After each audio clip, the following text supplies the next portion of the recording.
ಕೋಲಾರದ ಮಾಲೂರಿನ ಕೋಡಿಹಳ್ಳಿ ಗ್ರಾಮದ ಮಹಿಳೆ ಸಾವಿನಲ್ಲೂ ಸಾರ್ಥಕತೆ ಮೆರೆದಿದ್ದಾರೆ. ಮಂಜುಳಾ ಪ್ರಕಾಶ್ ಎಂಬುವವರು ಕಳೆದ 5 ದಿನಗಳ ಹಿಂದೆ ಡೆಂಗಿ ಜ್ವರದಿಂದ ಬಳಲ್ತಾ ಇದ್ರು. ಖಾಸಗಿ ಆಸ್ಪತ್ರೆಗೆ ದಾಖಲಾಗಿದ್ರು. ಆದರೆ ಚಿಕಿತ್ಸೆ ಫಲಕಾರಿಯಾಗದೆ ಮಂಜುಳಾ ಮೃತಪಟ್ಟಿದ್ರು. ಮಂಜುಳಾ ಇನ್ನೂ ಬದುಕಲ್ಲ ಅಂತ ತಿಳಿತಾ ಇದ್ದಂತೆ ಅವರ ಕುಟುಂಬಸ್ಥರು ಆಕೆಯ ಹೃದಯ, ಕಿಡ್ನಿ, ಕಣ್ಣು, ಕರುಳು, ಶ್ವಾಸಕೋಶವನ್ನ ದಾನ ಮಾಡಿದ್ದಾರೆ. ಇದರಿಂದ 8 ಜನ ರೋಗಿಗಳಿಗೆ ಮರುಜೀವ ಸಿಕ್ಕಿದ್ದು ಸಾವಿನಲ್ಲೂ ಸಾರ್ಥಕತೆ ಮೆರೆದಿದ್ದಾರೆ.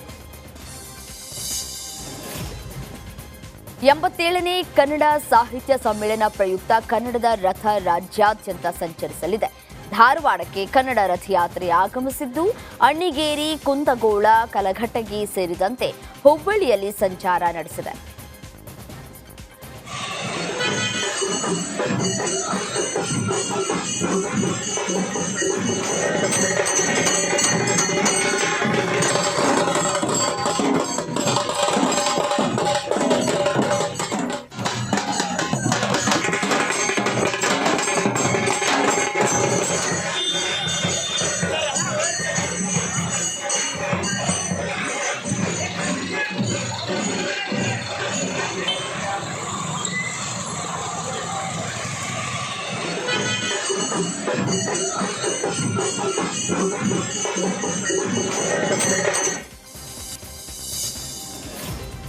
ಬೆಂಗಳೂರಿನಲ್ಲಿ ನಿನ್ನೆ ಕಾಣಿಸಿದ ಆಕಾಶದ ವರ್ಣರಂಜಿತ ದೃಶ್ಯ ಜನರಲ್ಲಿ ಆಶ್ಚರ್ಯವನ್ನ ಮೂಡಿಸಿತ್ತು. ಆಕಾಶದಲ್ಲಿ ವಿವಿಧ ಬಣ್ಣಗಳನ್ನು ಕಂಡು ಸಿಟಿ ಮಂದಿ ದಂಗಾಗಿದ್ದಾರೆ. ಆದರೆ ಇದು ಧೂಮಕೇತು ಹಾದು ಹೋಗಿದ್ದರ ಪರಿಣಾಮ ಅಂತ ವಿಜ್ಞಾನಿಗಳು ಹೇಳಿದ್ದಾರೆ.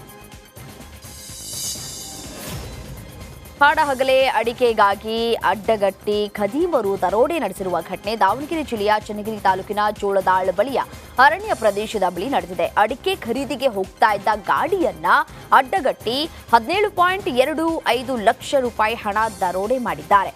ದರೋಡೆಕೋರರು ಗಾಡಿ ಫಾಲೋ ಮಾಡ್ತಾ ಇರುವಂತಹ ದೃಶ್ಯ ಸಿಸಿ ಕ್ಯಾಮೆರಾದಲ್ಲಿ ಸೆರೆಯಾಗಿದೆ. ಯಾದಗಿರಿಯ ಬಸವಸಾಗರ ಜಲಾಶಯದಿಂದ ನೀರು ಹಂಚಿಕೆಗೆ ವಿರೋಧ ವ್ಯಕ್ತವಾಗಿದೆ. ಸೆಪ್ಟೆಂಬರ್ 17ರಂದು ಕಲಬುರಗಿಯ ಸಭೆಯಲ್ಲಿ ಅನುಮೋದನೆಗೊಂಡ 7,800 ಕೋಟಿ ನೂತನ ಯೋಜನೆಗೆ ಯಾದಗಿರಿ ರೈತರು ವಿರೋಧಿಸಿದ್ದಾರೆ. ಸರ್ಕಾರ ಕೂಡಲೇ ಯೋಜನೆಯನ್ನ ಕೈಬಿಡಬೇಕು, ಇಲ್ಲವಾದಲ್ಲಿ ನೀರನ್ನ ಕೊಡೋದಿಲ್ಲವೆಂದು ಹೋರಾಟಕ್ಕೆ ಮುಂದಾಗಿದ್ದಾರೆ.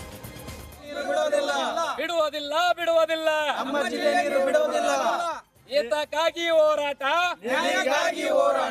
ಎಲ್ಲಿವರೆಗೂ ಹೋರಾಟ, ಏತಕ್ಕಾಗಿ ಹೋರಾಟ.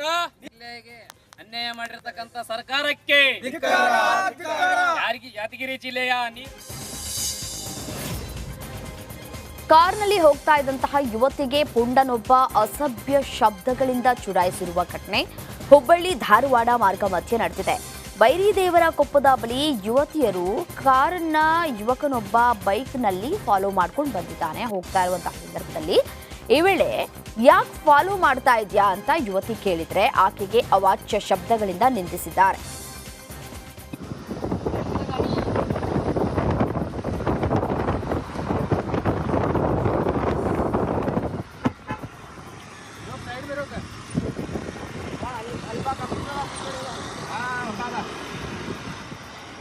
ಯಾಕೆ ನಿಮ್ಗೆ ಎದಕ್ ಬೇಕು?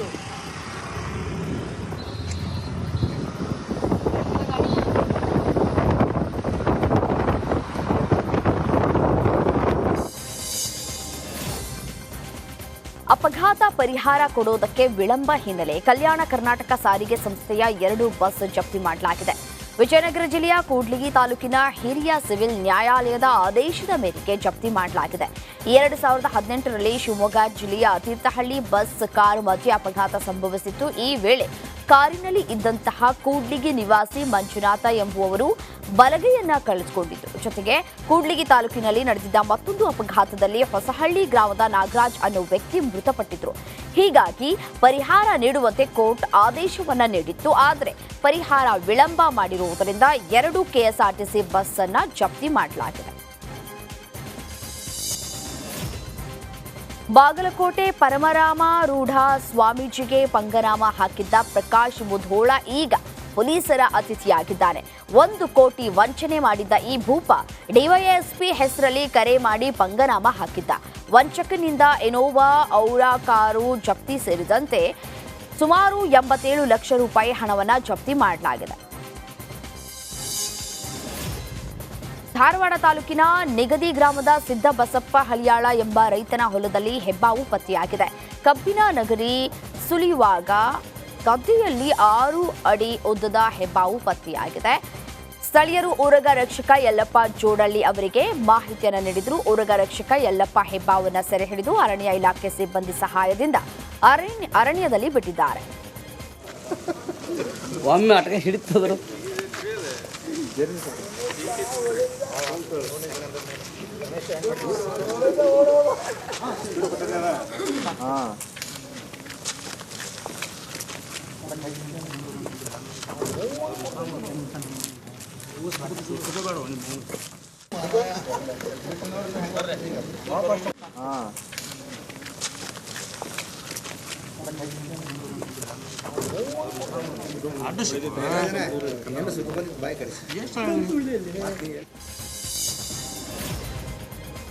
ಸಿಎಂ ಸಿದ್ದರಾಮಯ್ಯ ಬಗ್ಗೆ ನಿಜಗುಣಾನಂದ ಸ್ವಾಮೀಜಿ ಪರೋಕ್ಷವಾಗಿ ಟೀಕಿಸಿದ್ದಾರೆ.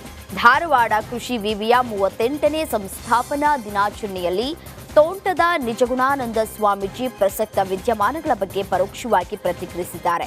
ತನು ಮನ ಶುದ್ಧವಿದ್ದರೆ ಲೋಕಾಯುಕ್ತ, ಇಡಿ, ಸಿಬಿಐ ಮನೆಗೆ ಬರೋದಿಲ್ಲ ಅಂತ ಹೇಳಿದ್ದಾರೆ.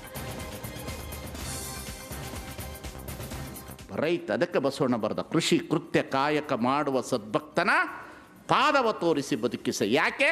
ಆತನ ತನು ಶುದ್ಧ. ಕಾರಣ ಅವನು ಲೋಕಾಯತ್ರ ಹೋಗುವುದಿಲ್ಲ. ಅವನು ಯಾರ ಹತ್ರ ಹೋಗೋದಿಲ್ಲ? ಲೋಕಾಯತರ ಬಲೆಗೆ ಸಿಗುವವನಲ್ಲ. ಅವನ ಮನೆ ಹತ್ರ ಇಡಿ ಬರುವುದಿಲ್ಲ. ಅವನ ಮನೆ ಹತ್ರ ಇಡಿ ಬರುವುದಿಲ್ಲ. ಯಾರು ಬರೋದಿಲ್ಲ? ಸಿಬಿಐ ಬರೋದಿಲ್ಲ. ಯಾರ ಮನೆ ಹತ್ರ? ಜೋರಾಗಿ ಹೇಳ್ತಮ್ಮ ನೀನು. ಯಾರ ಮನೆ ಹತ್ರ? ಯಾಕೆ ಮಾತು ಹೇಳಿದಂತಂದರೆ ಮೊನ್ನೆ ತಹಸೀಲ್ದಾರ್ ಆಗಿದ್ರಂತೆ, DC ಆಗಿದ್ರಂತೆ, ದೊಡ್ಡ ವಿದ್ಯಾವಂತರು, ಬುದ್ಧಿವಂತರು. ಬೆಂಗಳೂರಿನಲ್ಲಿ ರೈಡ್ ಆದರೆ ಮಳೆ ಬಂದರೆ ಪೈಪ್ನಲ್ಲಿ ನೀರು ಬರೋದು ನೋಡಿದ್ದೀನಿ. ಪೈಪ್ನಲ್ಲಿ ನೋಟು ಉದುರ್ತು ಅಂತಂದರೆ ಎಂತಹ ಶಿಕ್ಷಣ. ಸಿದ್ದರಾಮಯ್ಯ ಪತ್ನಿ ಸೈಟ್ ಮುಡಾಗೆ ವಾಪಸ್ ಕೊಟ್ಟ ವಿಚಾರವಾಗಿ ಮುಡಾ ಕಾರ್ಯದರ್ಶಿ ಪ್ರಸನ್ನ ಕುಮಾರ್ ಪ್ರತಿಕ್ರಿಯಿಸಿದ್ದಾರೆ. ಸೈಟ್ ವಾಪಸ್ ಕೊಟ್ಟಿರೋದು ಮುಡಾದಲ್ಲಿ ಮೊದಲ ಪ್ರಕರಣ. ಇದು 1991ರ ರೂಲ್ಸ್ 8ರಲ್ಲಿ ಸ್ವ ಇಚ್ಛೆಯಿಂದ ಸೈಟ್ ಕೊಡಬಹುದು. ಆ ಸೈಟ್ ಅನ್ನ ನಾವು ಪಡೆದುಕೊಳ್ಳೋದಕ್ಕೆ ಅವಕಾಶವಿದೆ. ನಾವು ಇದನ್ನ ರಿಜಿಸ್ಟರ್ಗೆ ಕಳುಹಿಸಿಕೊಟ್ಟಿದ್ದೇವೆ. ಮುಂದಿನ ಎಲ್ಲ ಪ್ರಕ್ರಿಯೆಯನ್ನ ರಿಜಿಸ್ಟರ್ ಮಾಡ್ತಾರೆ ಅಂತ ಹೇಳಿದ್ರು. ಆದಮೇಲೆ ಮಾನ್ಯ ಆಯುಕ್ತರು ಆದೇಶ ಹೊರಡಿಸ್ತಾರೆ. ಆದೇಶ ಹೊರಡಿಸ್ಬಿಟ್ಟು ಸ್ವ ಇಚ್ಛೆಯಿಂದ ಕೊಟ್ಟಿರ್ತಕ್ಕಂಥ ಈ ಭೂಮಿ ಹಂಚಿಕೆಯಲ್ಲಿ ಕರ್ನಾಟಕ ನಿವೇಶ ಹಂಚಿಕೆಗಳು ಪ್ರೋತ್ಸಾಹದಾಯಕ ನಿವೇಶ ಹಂಚಿಕೆಗಳು 1991 ರೂಲ್ಸಲ್ಲಿ ರೂಲ್ 8ಅಲ್ಲಿ ಒಂದು ಕ್ಲಾಸ್ ಬರುತ್ತೆ. ಯಾರೇ ಒಬ್ಬರು ವ್ಯಕ್ತಿ ಸ್ವಇಚ್ಛೆಯಿಂದ ತನಗೆ ಹಂಚಿಕೆಯಾದಂಥ ನಿವೇಶನಗಳನ್ನು ಸರೆಂಡರ್ ಮಾಡಿದಲ್ಲಿ ಪ್ರಾಧಿಕಾರವನ್ನು ಅಕ್ಸೆಪ್ಟ್ ಮಾಡಿಕೊಂಡು ಕಮಿಷನರ್ ಅವ್ರಿಗೆ ಅಥಾರಿಟಿ